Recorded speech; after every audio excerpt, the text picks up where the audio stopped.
Здраво, го гледате подкастот Каде се парите, а јас сум Горан Теменугов. Денеска ќе зборуваме за неколку важни теми, односно ќе зборуваме за тоа како енергетската криза и инфлацијата влијаеше на финансиите во државата и дали ја истошти самата држава. Исто така ќе зборуваме што ќе се случи ако во догледно време, значи накратко после овој период кога заврши кризата, ни се случи нова криза и дали едноставно ако тоа дојде да имаме нова криза, ќе бидеме во небрано. Третиот дел ќе биде така околу субвенционирањето на електричната енергија, која официјално заврши пред некој ден, значи веќе нема да се објавува во сметките, но ќе зборуваме дали тоа даде вистински ефекти, тоа субвенционирање и дали е реално таквото субвенционирање. Сега на овие одговори, на овие прашања, на овие теми, на дилеми, одговор ќе даде господјата, економистката ми рекоа дека слободно можам да употребувам во женски род и јас се согласувам со тоа, Благица Петрески од Finance Think. Добре дојдовте. Добре најдов, благодарам на поканата. Чест ми е да разговараме на економски теми. Да, значи идејата зошто во суштина дојде до овој подкаст е затоа што вие имавте една истражување објавено пред известно време, кое што е регионално, каде што направивте како влијаеше кризата, односно субвенциите, дали дадоа ефекти или не дадоа ефекти во време на кризата, на енергетската криза и на високата инфлација. Па сега, првото главното прашање што мене ме интересира, веројатно и сите што не следат, колку кризата финансиски не истошти, како држава, како граѓани, знаеме дека не истошти, но како држава, дали сериозно ги исцеди финансиите и веќе сме она што се вика на климаво столче седиме. Така, дефинитивно енергетската криза на силен начин ја погоди македонската економија. Ние во изминатите 2 години активно ја следевме кои се тие мерки, на каков начин се трошат буџетските средства, меѓутоа исто така бевме вклучени и во регионално истражување кое што опфаќаше не само ефектите од кризата врз фискалниот простор, туку опфаќаше многу пошироки аспекти врз сиромаштијата, врз потенцијалот за домашно производство, регионалната соработка. Сега да се вратиме назад во делот на како енергетската криза нас не погоди. Енергетската криза веќе го дотроши и оној многу мал простор кој што нас ни беше преостанат после ковид кризата. Да се вратиме назад пред ковид пандемијата, ние уште во тој момент имавме генерално ограничени резервоари на средства во буџетот. Иако во тој момент буџетскиот дефицит беше пред пандемијата 2% и јавниот долг беше во некои умерени рамки, околу 45-49%, меѓутоа самата ковид криза, знаете, наметна потреба за финансирање, каде што ние генералните проценки се дека потрошивме околу 5% од бруто домашниот производ за спасување и на работните места и за интензивна поддршка во здравството и се она што беше неопходно. И веќе со самата таа криза ние драстично ги изголемивме и јавниот долг и буџетскиот дефицит. Например, јавниот долг ни порасна за 10% поени, буџетскиот дефицит ни стигна од 2 до 8% од бруто домашен производ. Да. Зборувате за фискален простор, ајде да го објасниме што е тоа фискален простор и цело време се употребува во јавноста, намален е тој фискален простор, но на нас обичните граѓани што не сме посветени на длабински анализи на економијата, генерално ништо не ни значи таа кованица фискален простор. Значи на економистите и на оние макроекономистите што ја следат состојбата. Но зошто веќе не само вие, повеќе ми на економисти во јавниот одговор веќе зборуваат дека е крајно ограничен намален фискалниот простор. Што значи сето тоа? Така, значи во зависност од развојот на една економија, во зависност од развојот на една земја, има одредени фискални правила во кој степен се смета дека економијата или земјата е умерено задолжена. Тоа се мерките за јавен долг, каде што е 60% од бруто домашен производ и мерките за мерките за буџетски дефицит, кој што изнесува 3% од бруто домашен производ. Значи секоја година треба буџетскиот дефицит, ново задолжување е тоа во суштина, треба да биде 3% од бруто домашниот производ. Ако е 1 милиарда, например, БДП, не 13 милиарди 650 милиона е во 2023, значи ако е 1 милиарда за да биде поедноставно, треба да биде 30 милиона новиот долг што ќе се генерира во Буџетскиот дефицит. Буџетскиот дефицит, Да. односно новиот долг што ќе го генерираме. Така. Сега, зошто 60%, зошто таа, а не 70, има земји, например, со 110. Има развиени земји кои што имаат сериозни јавен долг, се извинувам, па не се многу потресени околу тоа. Зошто ние мораме 60 да го гониме? Тоа се правила каде што секоја земја ги одредува прво се мастришки правила, второ секоја земја си одредува за себе колку ќе биде таа граница. Кај нас ние сме се определили како и повеќето земји тоа да биде 60% јавен долг и 3% буџетски дефицит и генерално тоа не е ништо страшно, дури и да зголемиме во одредени години, ние имавме веќе и во моментот сме доближени и претходната година ги надминавме, меѓутоа многу е битно за на среден рок ние да се движиме околу таа граница, односно да не надминеме.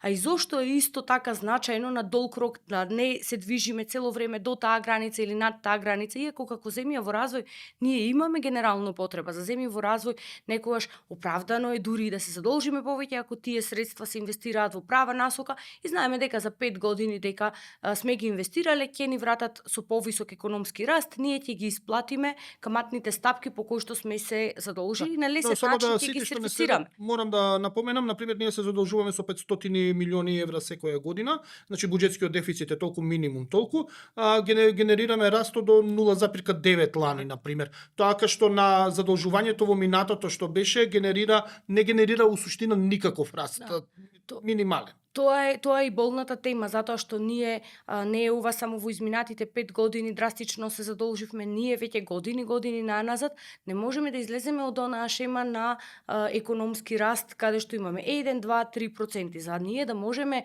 квалитетно да го сервисираме јавниот долг и понатаму да имаме дури да кажеме дека имаме 60% задолженост, меѓутоа тие 60% задолженост нас не генерираат економски раст од 5-6% каде што економијата на вистина ќе ги почувствува, граѓаните ќе го почувствуваат.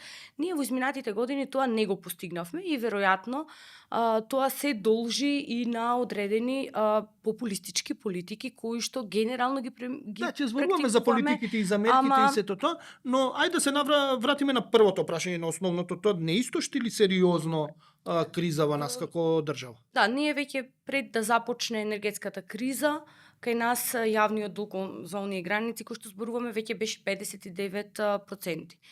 Буџетскиот дефицит беше драстично над оние рамки од 3% од бруто домашен производ и ние се соочувавме веќе со потреба од една страна буџетскиот дефицит да го намалуваме, од друга страна ја имавме значајната потреба да и понатаму интервенираме со пакети на мерки. Па така во текот на енергетската криза, затоа што цените драстично пораснаа, се појави потребата за спасување и на животниот стандард на граѓаните.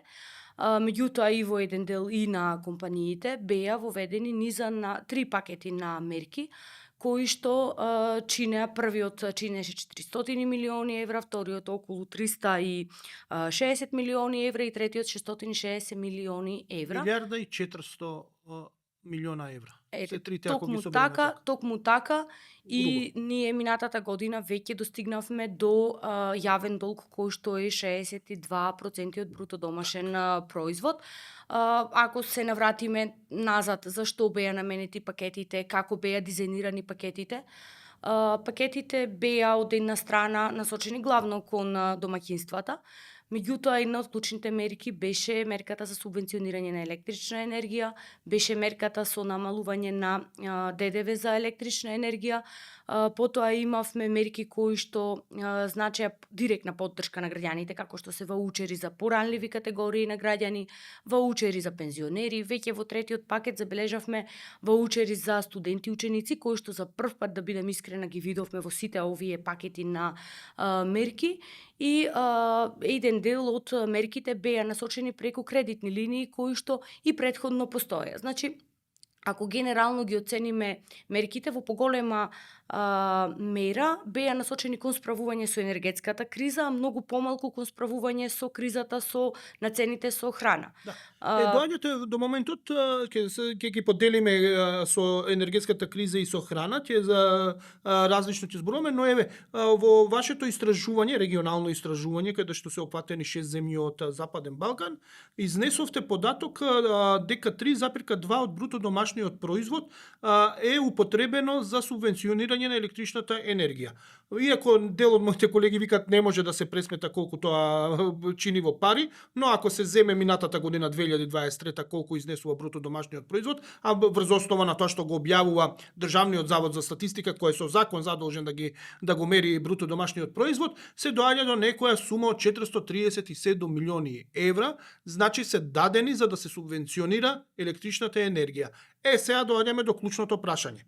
Првин, ова се сериозно многу пари и дали овие пари се оптимално искористени за да се зачува стандардот на граѓаните или можеше подобра оптимизација да има?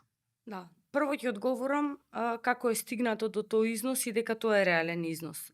Значи, нашата земја е енергетски зависна. Ние увезуваме струја. Пред кризата 2/3 од нашата електрична енергија е увезена. Дополнително, домашните капацитети се значајно ограничени во која мера ќе произведат, затоа што целокупното наше производство до пред кризата беше главно на фосилни горива и тие резерви кои што постојат се или целосно искористени, например во Осломе, или она што преостанува во Рек Битола е премногу малку. Така што ние дури да произведуваме на таков начин, ние генерално увезуваме, па произведуваме и ние сме исклучително зависни од што ќе се случува на глобалните пазари во однос на цените. Паралелно, уште пред 2021 година, како резултат на транзицијата кон зелена економија на европскиот пазар, забележавме дека тоа производство од обновливи извори на енергија е помало од очекувањата и на таков начин цените веќе уште пред инвазијата на Русија врз Украина почнаа да растат. Меѓутоа, клучниот удар се случи со војната во Украина и цените нагло пораснаа. Прво затоа што сме зависни целосно од газ од Русија, а второ затоа што и целокупниот европски пазар е зависен од таа. Цените пораснаа дури 12 пати повеќе во однос на она што сме го гледале како просек претходно. Како мала земја изложена, можете да замислите тоа кој удар е на севкупната економија. Меѓутоа, нашиот пазар е регулиран на начин каде што имаме регулиран пазар на електрична енергија и имаме слободен пазар на електрична енергија. Домаќинствата и дел од малите потрошувачи, малите компании се на регулиран пазар.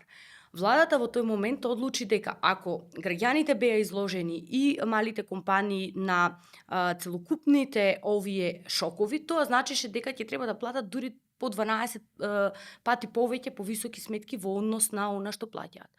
Одлуката на владата беше да се заштитат овие потрошувачи кои што се на регулиран пазар и тоа значи дека разликата помеѓу цената која што е на регулиран пазар и разликата која што е цената на слободен пазар, владата ќе ја субвенционира или за домашно производство на ЕСМ, каде што за да се зголеми домашното производство или за разликата на увоз, во таа разлика помеѓу регулиран пазар и цена на слободен пазар и колкава е вкупната потрошувачка е дојдено до овој процент од 3,2% од бруто домашен производ.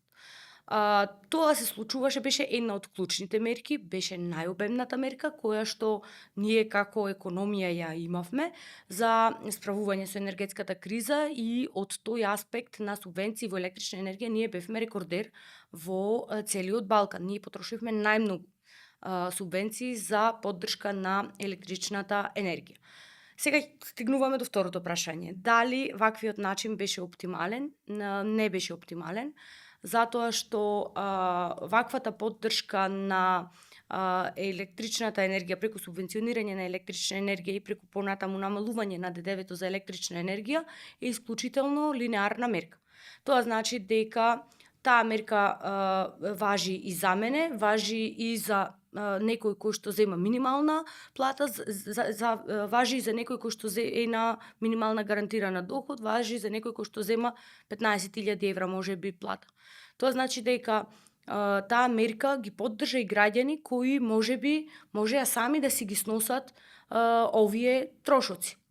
Доколку, например, понатаму ги проанализираме останатите мерки, слична е и мерката со поддршка за топлинска енергија. Например, топлинска енергија грејење на парно. А ако земеме предвид дека грејење на парно главно е во Скопје, главно е во централните подрачја, тоа е сепак и неправеден начин на поддршка само на една група на граѓани. Значи цела каде Македонија што плаќа за точно така. дел од Скопје што се греат на парно. Точно така, значи тие средства ќе бидат исплатени од буџет, а се греат само мала категорија на граѓани кои можеби и по структура не се и најзагрозени. И понатамошните анализи на Тука морам да кажам фала на сите граѓани на Република Македонија затоа што плаќа да имам поевтино парно, бидејќи се греам на парно. Да, продолжете. Морав мала благодарност да искажам бидејќи. Не, видете, тоа е и реалноста. Навистина ние во повеќе наврати реагиравме дека таквиот начин на субвенционирање прво многу не чини, второ не на секој граѓанин имаше таква потреба. И сега доколку ги понатаму продолживме со анализа да видиме како се дистрибуирале овие мерки по тип на пакети, прв, втор, трет пакет. Во првиот пакет забележавме дека освен мерките кои што се во однос на ваучери, кои што се регресивни, тоа значи дека најранливите категории на граѓани искористиле најмногу, мерката за субвенционирање на електрична енергија и мерките за намалување на ДДВ во апсолутен износ најмногу искористиле најбогатите слоеви на домаќинства. Иако како спасен доход во нивниот доход тоа не било значително, како кај најранливите категории граѓани сепак во апсолутен износ искористиле најмногу. Ова беше една од научените лекции.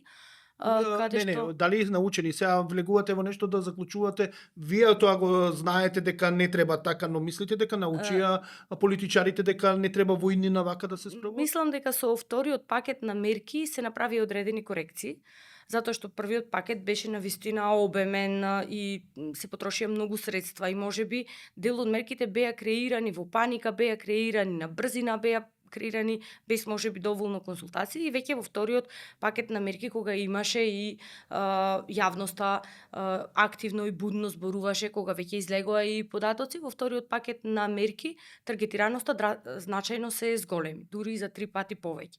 Па така, например, во вториот пакет на мерки се воведоа блок тарифи, каде што се ограничи доколку некој граѓанин троши повеќе електрична енергија, значи дека ќе плати и повеќе за неговата потрошена енергија, затоа што излегоа и податоци каде што мал број на домаќинства трошат енормни количини на електрична енергија.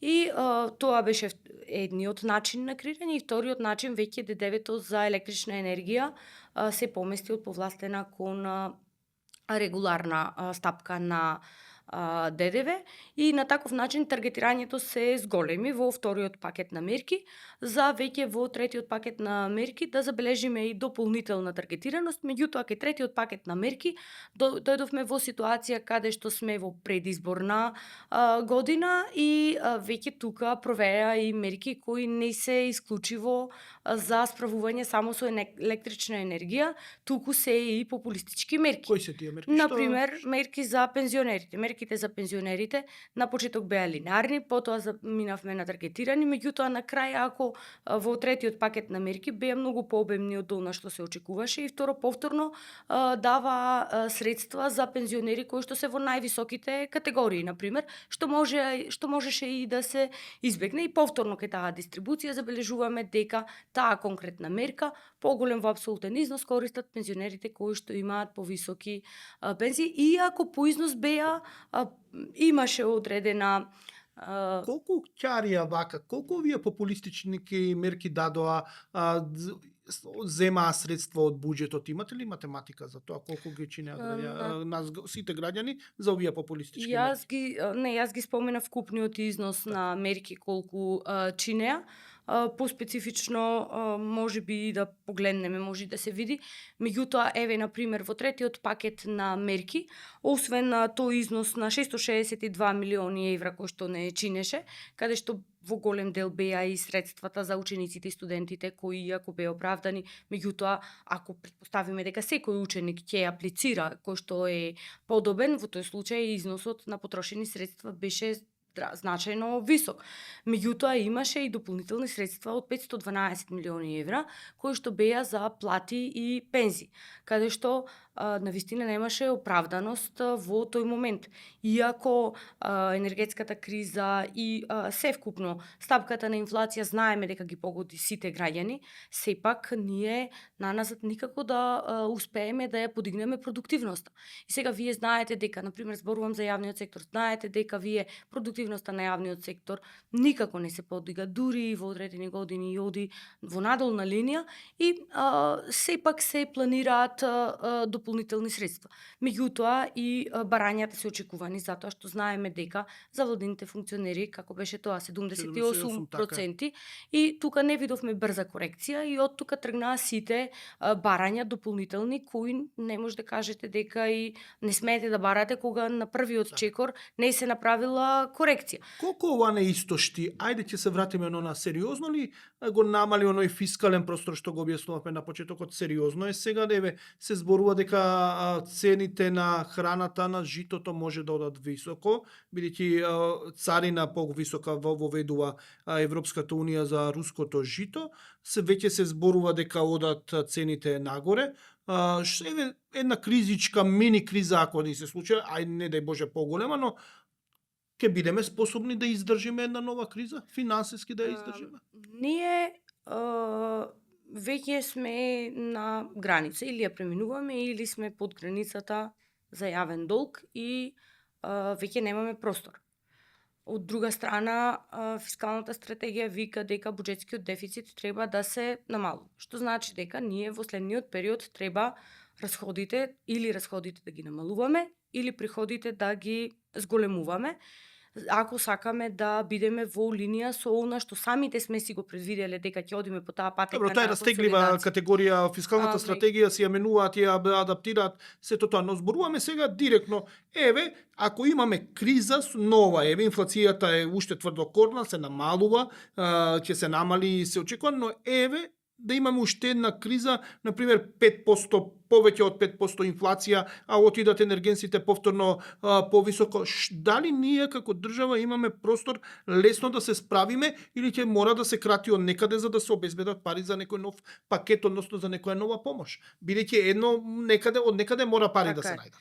Дефинитивно мислам дека прво мора да преминеме кон кратење, а потоа да размислуваме како да се задолжуваме. И треба да бидеме рационални во тоа трошење, затоа што во минатите кризи тука беа ММФ, тука беа меѓународните организации кои што поддржуваа и со кредити и на секаква форма на помош, затоа што тоа беше реално глобална криза и ние не можеме да кажеме дека ние сме ги потрошиле средствата без цел, не, напротив. Потрошените средства дадоа и одредени резултати. Доколку не беа таквите помошти, веројатно нашата стапка на сиромаштија ќе беше многу повисока. Веројатно во ковид кризата ќе изгубевме многу работни места кои подоцна можеби ќе не чинеа. Меѓутоа дека можевме да бидеме порационални и пооптимални, дефинитивно. Зошто? Затоа што резултатите од токму таа анализа покажаа дека со секој едно дополнително трошење на ваков тип на кризи, ние ги намалуваме, односно го истиснуваме просторот за средства кои треба да бидат наменети во услуги, како што е здравство, како што е образование, како што е социјална поддршка. Така што тука ние правиме сега веќе баланси. Доколку сакаме да спасуваме кризи, нас ќе ни остануваат се помалку и помалку средства. Каде би крателе? Тука пред да преминам на каде би крателе.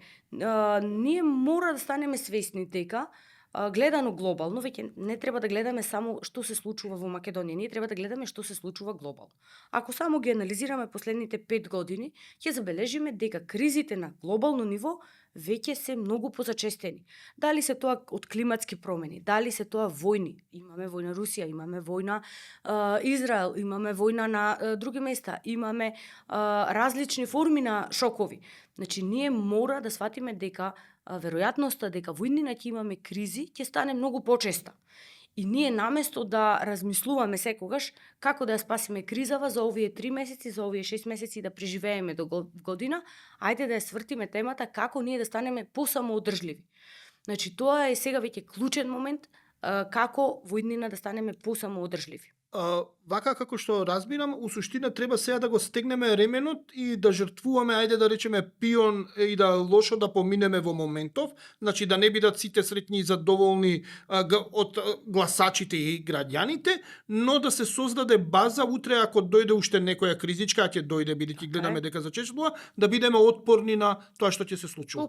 Токму така и анализата покажа дека тие резерви се прават во добри времиња за да се трошат во лоши времиња.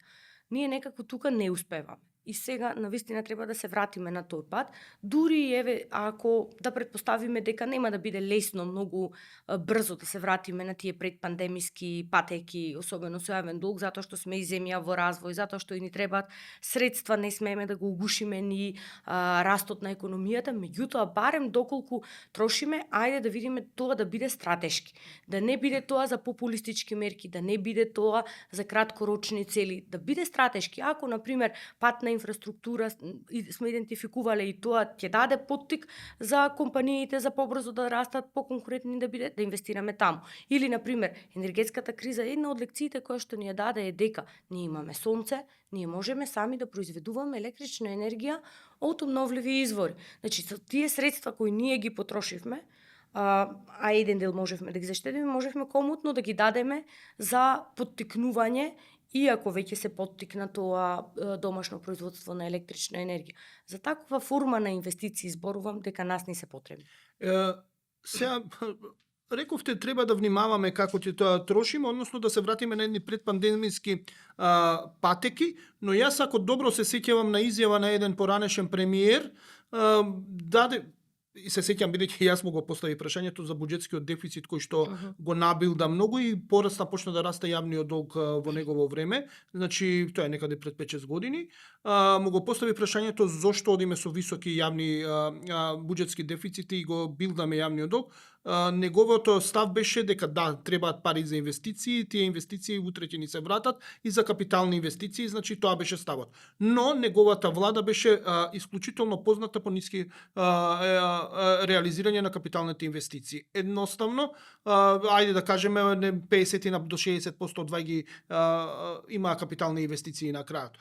Прашањето е сега, дали ние на вистина можеме да се вратиме на патот, на вистинскиот пат, сега ако малце се подобрува состојбата, да почнеме да штедиме и доаѓаме до клучното прашање исто така што е многу важно, каде би крателе вие како економист, бидејќи ниту една влада гледаме дека не е не сака, нема желба да крати, бидејќи така се нарушува комодитетот на граѓаните, а со тоа граѓаните почнуваат непријателски да гледаат кон владата.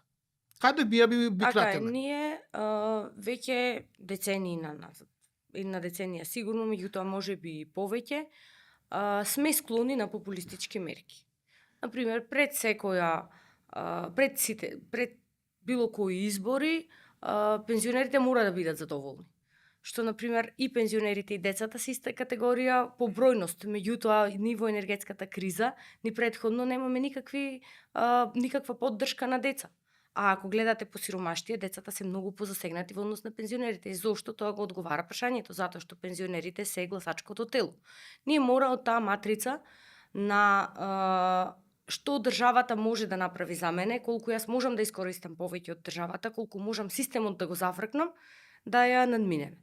Мора да се вратиме на патеката колку јас индивидуално можам да придонесам, колку како компанија можам повеќе да произведам, колку како економија да создадеме повеќе.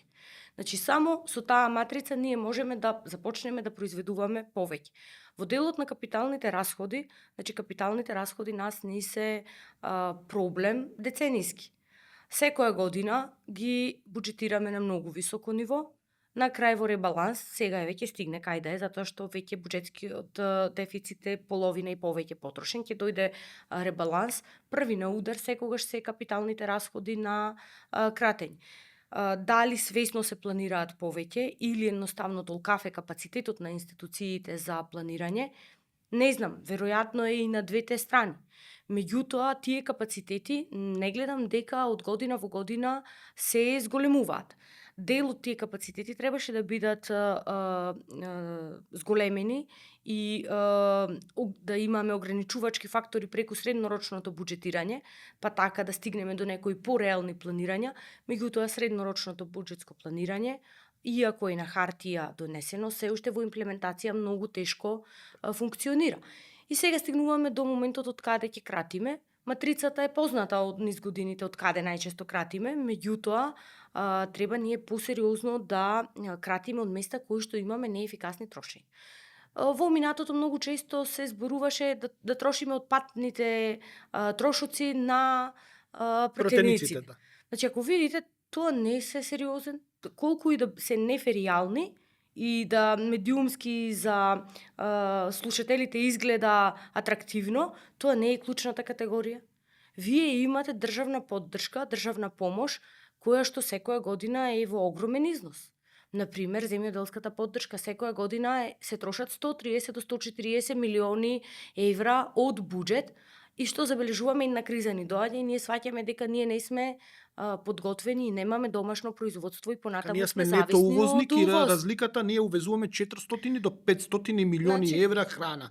така. Значи, треба да земеме по 130 даваме за да се направи земјоделството, но ние секоја година увезуваме од година во година расте во суштина увозот на храна и ние од година во година 400, 450, 500 милиони, како што поминуваат годините, ние увезуваме храна. Сега доаѓаме до тој делот што е кризата удри, инфлацијата удри врз цените на храната, го почувствувавме тоа сите. Значи, освен оние што произведуваа сирење и кашкавал, они трие раце и вика првпат без субвенции можеме да преживееме, бидејќи дојде 10 евра килограма сирење, 750 денари, значи дојде килограм кашкавал, така што имавме или маслото за огромни суми, маслото за јадење се зголеми цената и сето тоа.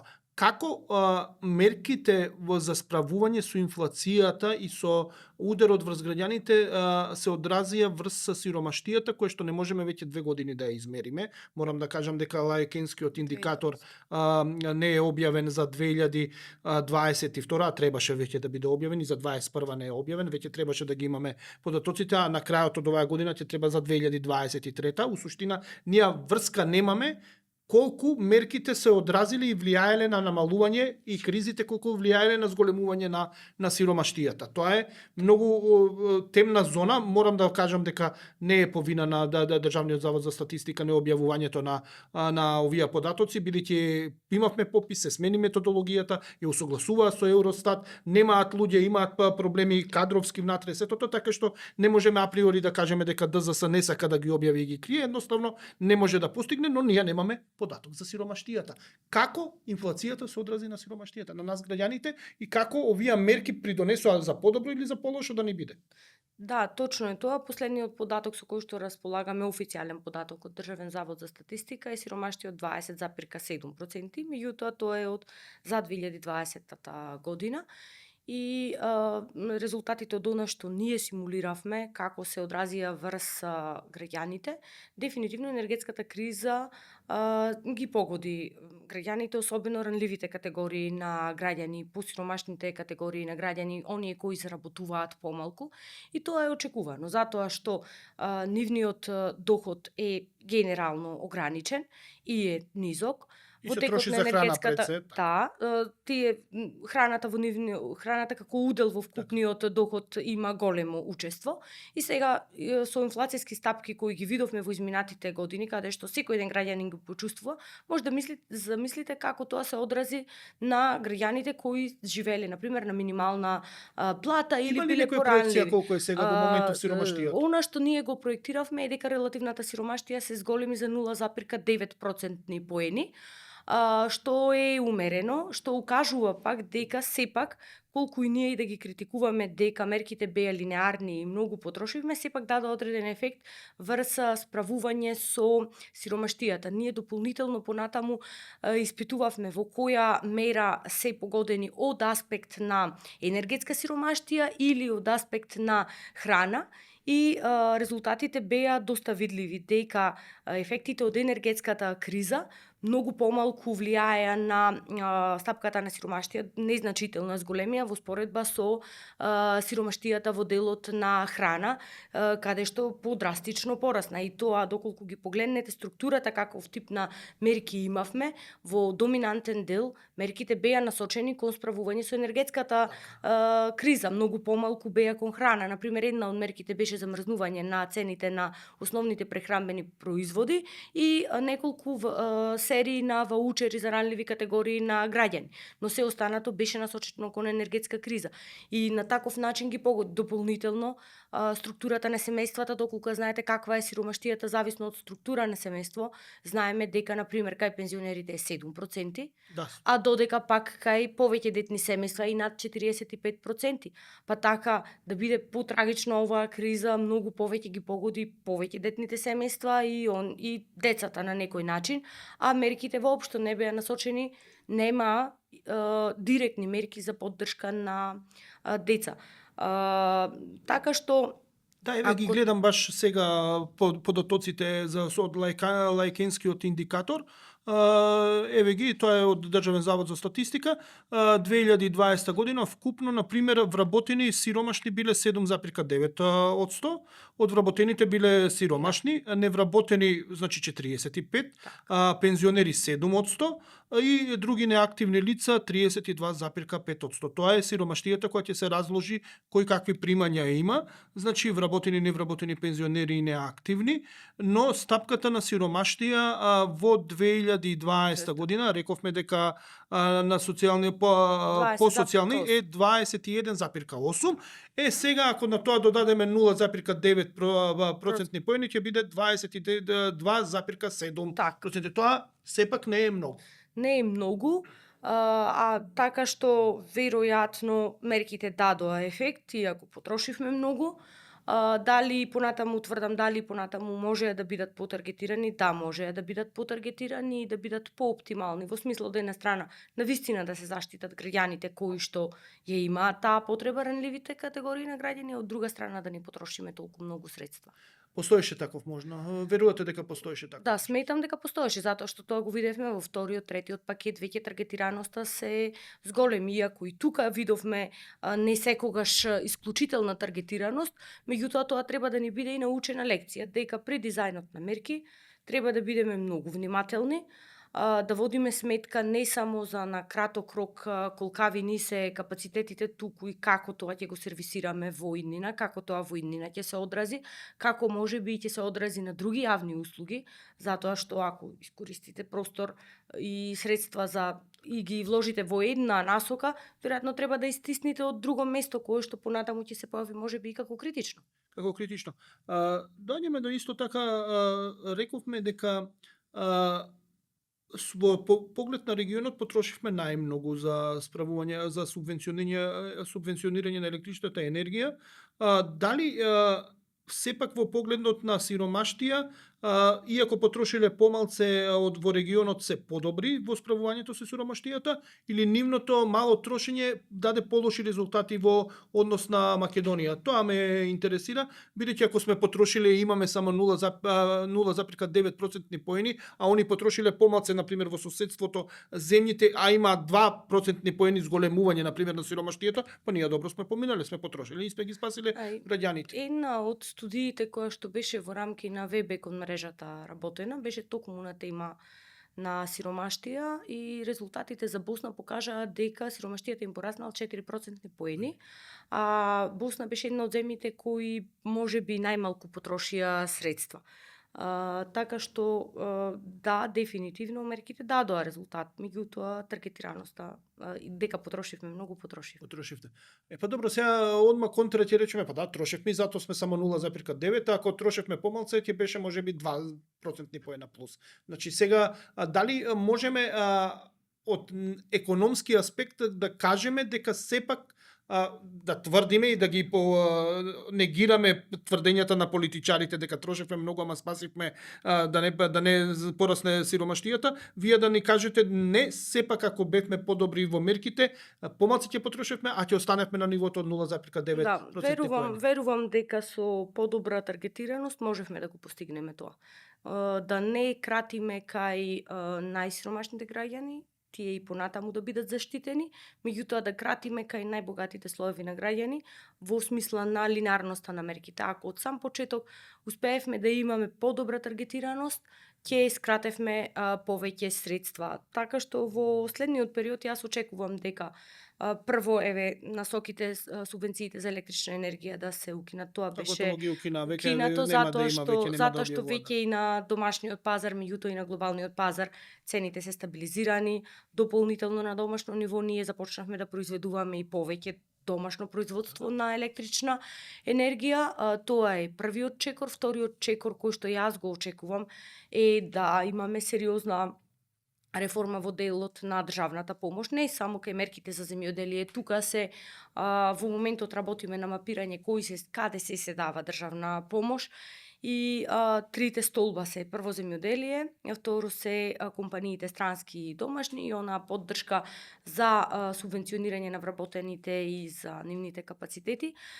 Тука може да бидеме позначајно фокусирани во смисла на ефектите кои ги добиваме од државната помош. И да начнавте теми кои што ние сме ги работеле во овој подкаст, на пример компаниите, стопанските комори, значи големите играчи, па и оние што се упатени во бизнисот, очекуваат државата да ги помага компаниите, странските компании да дават државна помош за да ги привлече, бидејќи се покажа дека доаѓањето на овие компании во Македонија значеше многу и за пазарот на трудот и за и самата економија и за гледаме дека сепак порасна и стандардот на граѓаните, тешко се наоѓа работна сила бидејќи има каде да се работи и очекуваат и понатаму помош големиве играчи. Не верувам дека некоја влада би се осмелила да сецне во помошта кон компаниите. Исто така не очекувам кај земјоделството субвенциите да ги намали, бидејќи да не заборавиме, ги воведе владата на ВМРО во 2007 година, сега се враќа на власт повторно во истата влада, а инаку СДСМ многу ги прифати и ги надогради тие субвенции, а не смени ништо за да бидат ефикасни. Во најмала рака треба да се редизајнираат во смисла на ефективност. Например, кај мерките за земјоделие.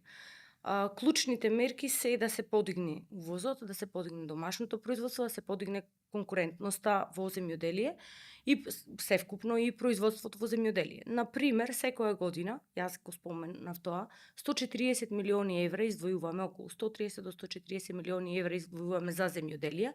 Меѓутоа, во делот на растителните производи, житни производи и посеви, ние не забележуваме зголемување на производството. Зошто? Затоа што начинот на кој што се даваат тие субвенции е по посеан хектар, а не по произведена килограм жито, например.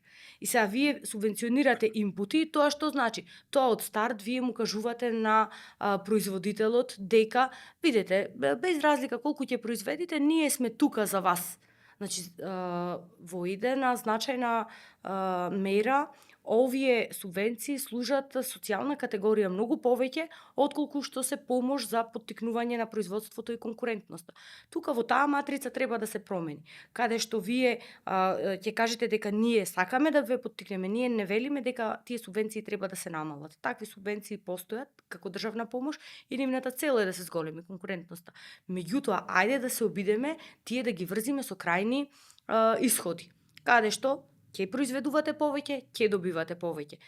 На таков начин вие ги стимулирате производителите да бидат по-конкурентни, да инвестираат во технологија, да инвестираат во ново производство, нешто кое што тие ќе бидат мотивирани повеќе да произведат. Да, ма еве еден случај, на пример, многу интересен, сега повеќе да произведат за да добијат поголема субвенција. На пример, во винската индустрија, па обратен е процесот, сега сериозни винари што играат на регионална, домашен, регионален, па да богами и на светски пазар, викаат, мене не ми треба да ми произведете повеќе, не ми треба да произведете помалце, но да е поквалитетно. А за тоа ќе добиете сериозно повеќе пари, бидејќи ако е со шеќерни единици повеќе, ако гроздот на една пенушка има еден грозд и тој е квалитетен грозд, тогаш јас ќе ви платам сериозно, но ќе ми донесете наместо 10 тона од најлошото грозе, ќе ми донесете 1 тон. Али така нема да ја земат Не, субвенција. дефинитивно мислам дека тие индикатори треба да ги прават лица кои што се стручни. Јас не сум стручна во таа Нема, област. значи, Меѓутоа, на малце ваков дали сме начин- свесни дека треба многу да посветиме внимание на Треба да вакви... посветиме внимание. Ние тука го имаме клучниот проблем со креирањето на политики. Нашите политики се креирани. Прво, не се базирани на докази.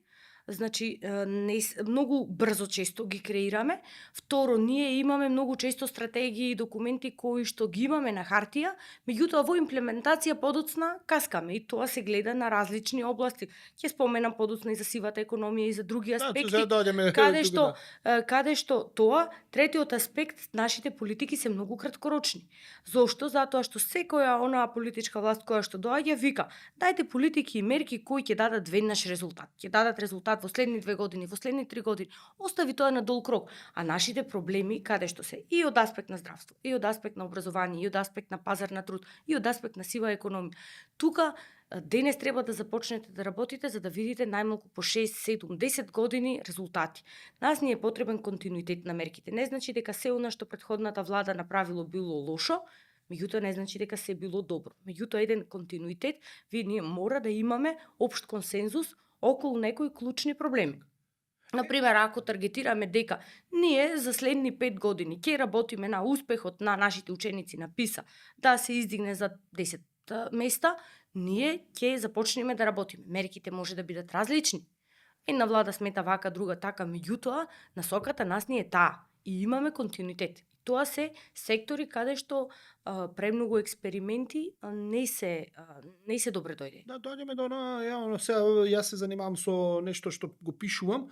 Ние премногу ја менуваме и формата, што сакаме, политиките ги менуваме, а со тоа и ги менуваме и содржините внатре, иако генералните насоки, дејствувањето треба да биде константно, без разлика на која власт. Ако сакаме образованието ќе го поставиме вака и вака. Сега дали ќе имаме веронаука или сексуално образование, останува која политичка опција е на власт, па ќе протежира една или друга. Но тоа не го прави образованието, не е формата на образованието. Тоа е предмет кој што е дел од образованието. Но ако имаме поставено вистински, например, образовен систем, кај што ги тера да размислуваат учениците, да бидат активни, да придонесуваат, ние може да воведуваме во зависност од тоа која политичка партија е, например, на власт, одредени измени во поглед на програмите, но не самото образование, целиот процес да го менуваме, затоа што доаѓа една или друга гарнитура. Но тоа не го разбираме. Мислам дека тука веќе каскаме и вие кажавте дека е менливоста, но зборуваме и за болни теми во овоа општество. Вие ги спомнавте веќе образование, пазар на труд, здравство, неформална економија. Ние многу често во овој подкаст зборуваме за неформалната економија. Значи тоа е голема рак рана на општеството. Значи гледаме дека нема политичка волја, ветуваат сега новата гарнитура што ќе треба да ја формира власта, значи ВМРО, ДПМН и коалиционите партнери, да формираат дека ќе се борат сериозно против неформалната економија. Зошто сметате и бизнис заедницата, и економистите, но и политичарите ја препознават, но додека се во опозиција, како голем проблем неформалната економија? Што толку е проблематично во неја? И зошто не можеме да искорениме, меѓу другото? Прво, сивата економија има значаен удел во вкупната економија. Нашите проценки се 21,3% од бруто домашен производ, ние е сива економија. И вие сте конзервативни. И ние сме конзервативни. Според ние сме оптимистички. Да, настроени. конзервативни и оптимисти, инаку песимистичките сценарии одат и до 39-40% од бруто домашен производ. Од една страна, тоа ви се изгубен дополнителен приход на годишно ниво во буџет 600 до 700 милиони евра. Тоа е малтене една евроврзница која што ние се задолжуваме. А од друга страна, сивата економија е болна затоа што вие креирате и нелојална конкуренција на бизнис секторот, меѓутоа и го казнувате оној бизнис сектор кој што си ги плаќа сите давачки.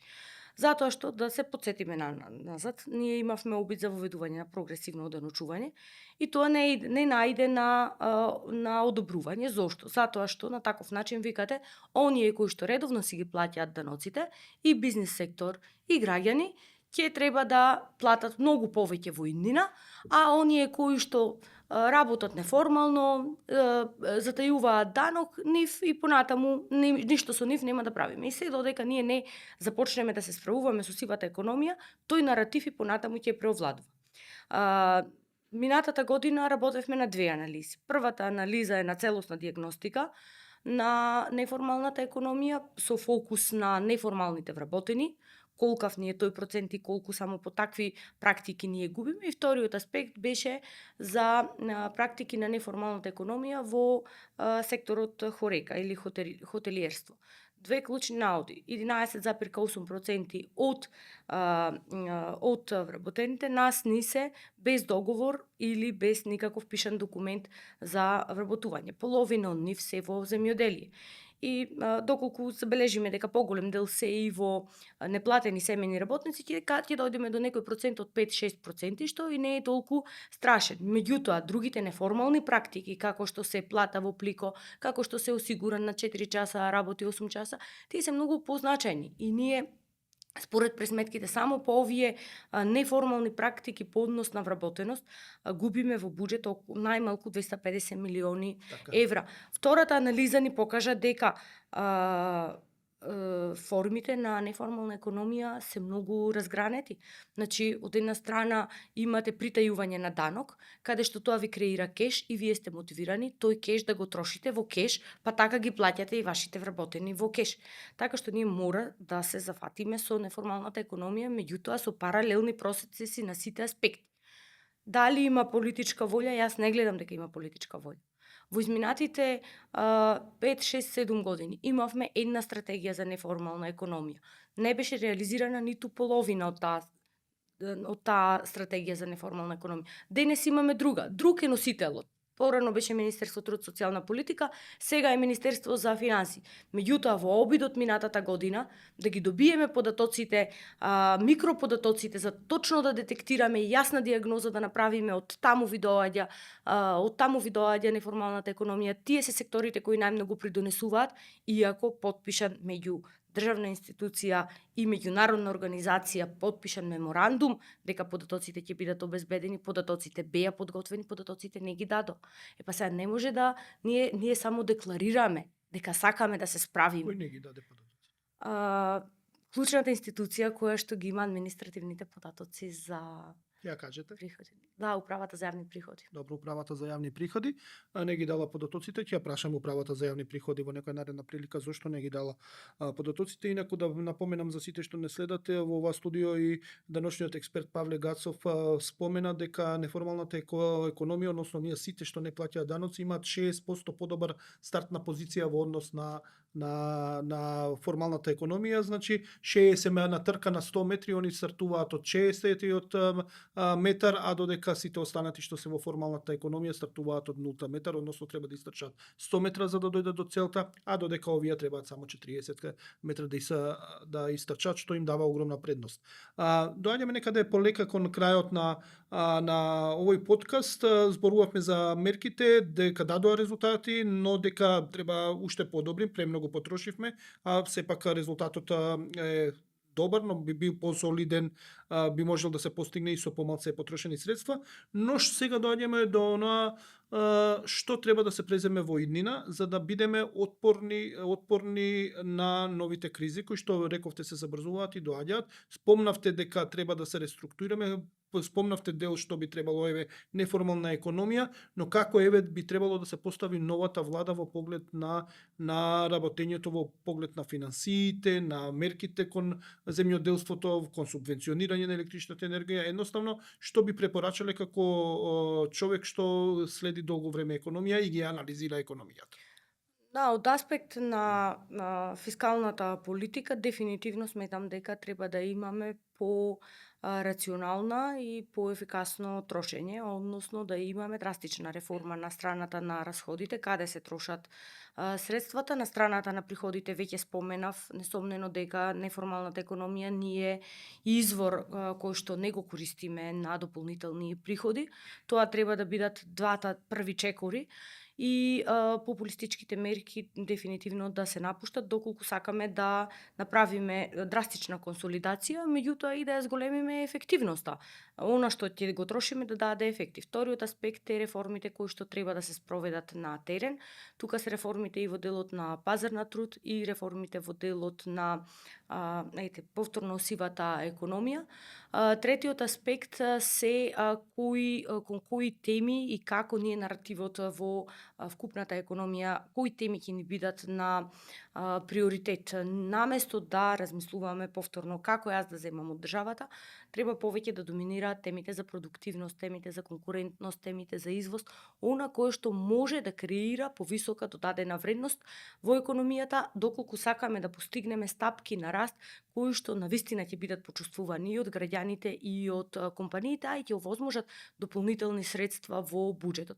Така што сметам дека постои многу простор во следниот период за реформи, меѓутоа политичката волја во која мера ќе сака да се работи на овие теми е многу значајна, затоа што од друга страна институциите во минатите години од една страна погодени од различна форма на кризи, цело време оптеретени со моментот кога ќе имаме избори, веќе во последните години институциите навистина и луѓето внатре во институциите не беа мотивирани да бидат посветени на реформи и тоа беше забележливо на секој еден чекор. Сега последно прашање. Доаѓаме до моментот да велите дека треба популистичките мерки да се напуштат. Ние сме ја анализирале овде програмата и на ВМРО и на СДС, на ВМРО ДПМН и на СДСМ. И она што ни беше во констатација на сите што биле во оваа студио околу таа програмите што сме зборувале за актуелните економски мерки и идните економски мерки, беше дека програмата на ВМРО ДПМН е некако поконзервативна, постегната, значи, но дека очи ни бодеат 5000 денари за пензионерите. Вие рековте дека пензионерите најдобро си поминаа во кризата. Може, а таму е најмалку изразена еве сиромаштијата, ја гледаме дека 7% е, само 7% од пензионерите си сиромашни, а до остатокот може да живеат релативно, да ги намират своите потреби. Како гледате на овие 5000 денари? Ние во однос две политички мерки кои што беа и на страната на ВМРО и на страната на СДС беа едните пензиите, другите платите. И двете мерки исклучително популистички и сега веќе ќе се задржам само на делот на пензиите. Сметам дека дадени пензиите преку ПИОМ ќе генерираат секоја година значаен износ на средства кои што ќе треба да бидат директно исплатени преку буџетот, затоа што тоа не е еднократен износ даден на пензионерите, сега го даваме, го имаме, во буџет ќе го најдеме од некаде. Не, ако еднаш вие зголемите основицата, тоа значи дека треба да проектирате секоја следна година за тој износ поголем кој што треба да го исплатувате од фондот. Во моментот фондот пред 3 години ја започна реформата и иако и понатаму не е самоодржлив, меѓутоа веќе зависноста од централниот буџет се намалуваше и ние треба да водиме сметка да не ја нарушиме таа зависност, односно и понатаму да продолжиме со патека на намалување. Затоа што ако се вратиме наназад, кои беа опциите на реформата, за кои што навистина беше гласно се зборуваше. Од една страна беа и опции дека ќе се зголемува старосната граница, од друга страна дека може да имаме други намалувања. Во тој момент најоптималното решение беше товарот да се подели помеѓу тековната генерација и идните генерации. Тековната генерација дека ќе има само усогласување на пензиите согласно оние критериуми за усогласување, а додека пак кај идната генерација затоа што се зголемија придонесите за пензиско и здравствено осигурување. Така што тоа беше некој оптимум кој што се постигна.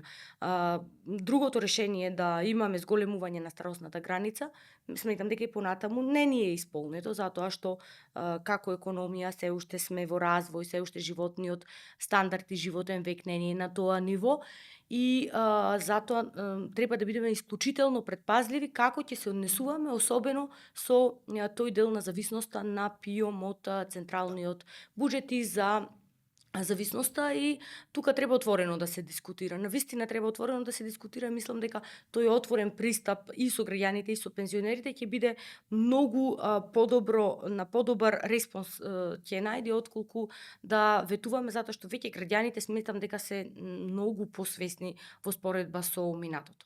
Да, само за крај да напомнам дека правевме ние анализи во подкастов, дека со мерката на ВМРО за 10% поени ќе се зголеми зависноста на ПИОМ од буџетот, односно сега е некаде треба околу 32% од парите да се донираат, да се дадат од буџетот за да може да се исплатат пензиите, а со зголемувањето од 5000 денари за секој пензионер, тоа ќе биде некаде на 42-43% ќе треба да се даваат од пари од буџетот за да може да се исплатат во наредниот период пензиите.